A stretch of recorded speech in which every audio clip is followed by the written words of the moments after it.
Hi there, my name is Carina and I'm from a local real estate agency in Linden, Johannesburg called LINPROP Realty.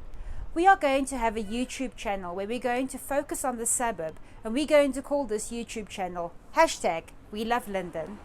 Today we are talking to Sarita Friguglietti from the Linden Walk, and I really hope I pronounced your surname correctly. Yes. Thank you for joining us today, Sarita. Thank you. I know you do the Linden Walk through the area, and you basically tell people a little bit more about the rich history of our area. That's right. And today we are standing in front of Laerskool, which is one of the key area or key points in our area.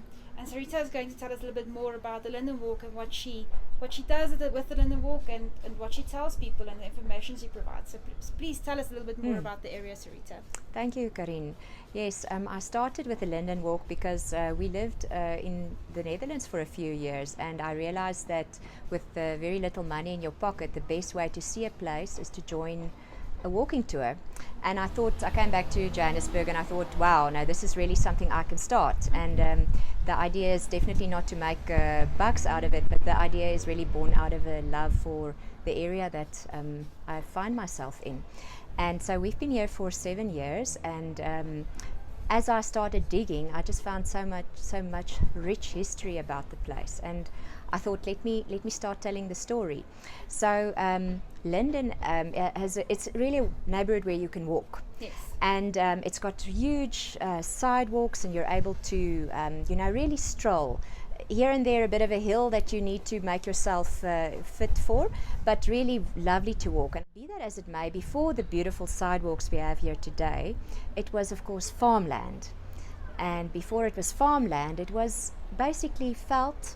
And in the veld you had the Botswana people lived here, and they say that the Botswana lived all the way from the south, Klipriviersberg.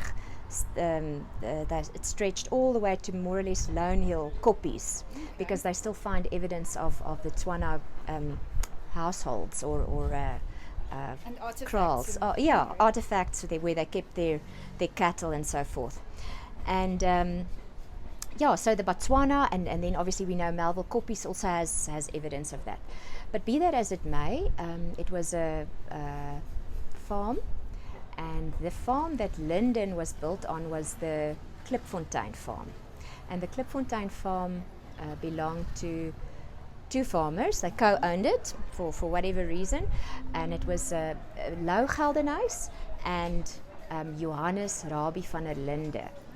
And Lou Geldenhuys, he is actually our connection to gold.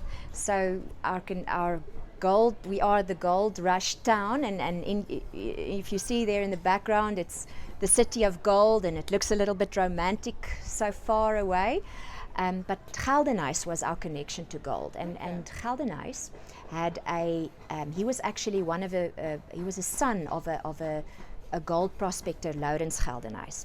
And Lourens Geldenhuys actually owned the Wilgespruit farm that was in Rodepoort, where the Struben brothers found gold. So Geldenhuys, this old man Lourens Geldenhuys, had 3 sons, and 2 of the sons, of which Lou Geldenhuys, that we see the school, of which we see the school here behind us, Lou Geldenhuys was one of the sons. Now Lou and his brother bought, you remember I told you about the Klipfontein farm that Linden was built on. They bought an adjoining farm that's just south of here called the Braamfontein farm. Okay. And that's what we now know as Emmerentia and Greenside. Okay. Emmerentia was named after Lou Geldenhuys' wife. Her name was Emmerentia Botha.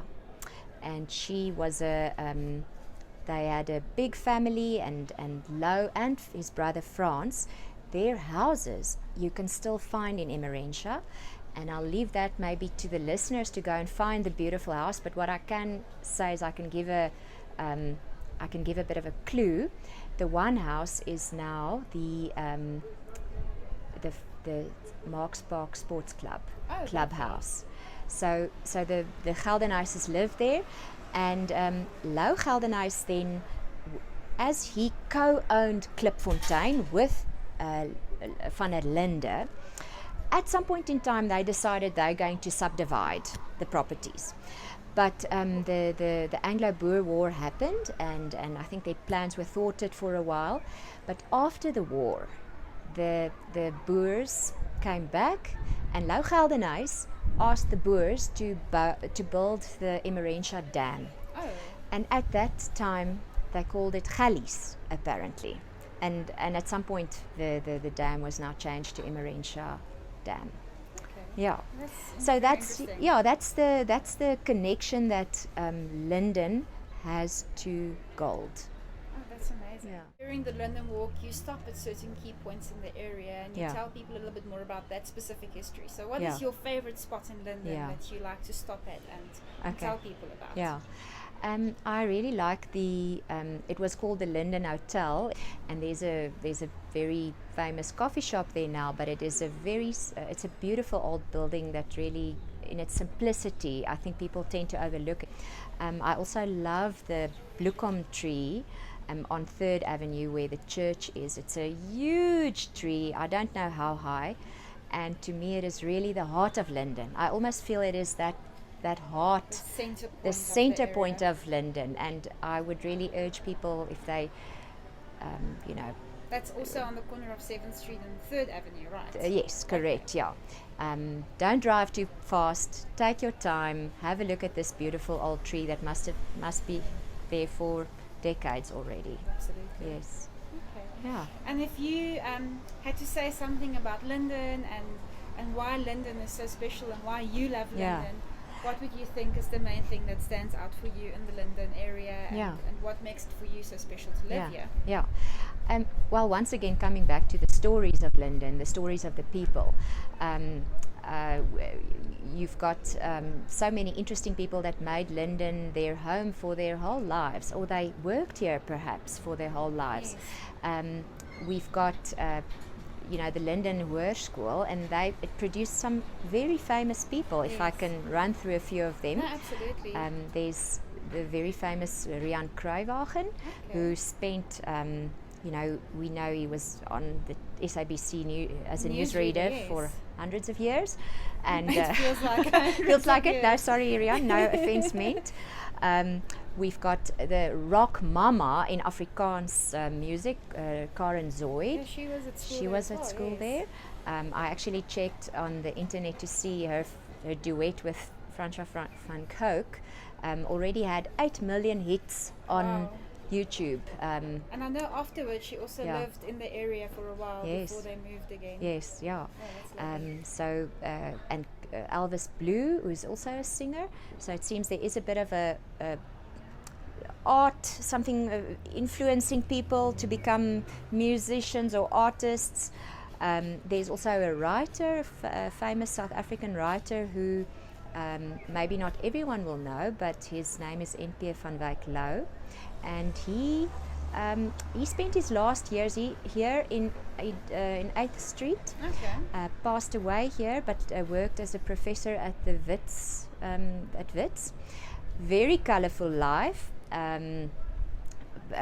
People can definitely go and read up about him. Together with the Afrikaans culture, or kind of opposite to it, you know that the Sisulus also lived here in Linden. On 2nd Street. On 2nd, yes, that's right. And I think what is very, to me, very special is that a family who were stalwarts in the struggle, and Walter Sisulu spent 26 years in prison, and he was also one of the Rivonia trialists, and his wife also went to, had a very tough life. She had her own children to look after. She looked after I think a sister's children, and yet when he was released, not straight away, but came to settle in Linden, and I think Linden can be very proud of such a great man that chose to live here. Absolutely. Yes. Sarita, thank you for taking the time to come and talk to me and sharing the little pieces of history, and I'm sure there are a lot of people that would be very interested in doing the Linden Walk with you. And thank you. Just so you know, Sarita's Facebook page is Linden Walk, and check it out, and maybe you can make an appointment with her to do the Linden Walk. Thank you.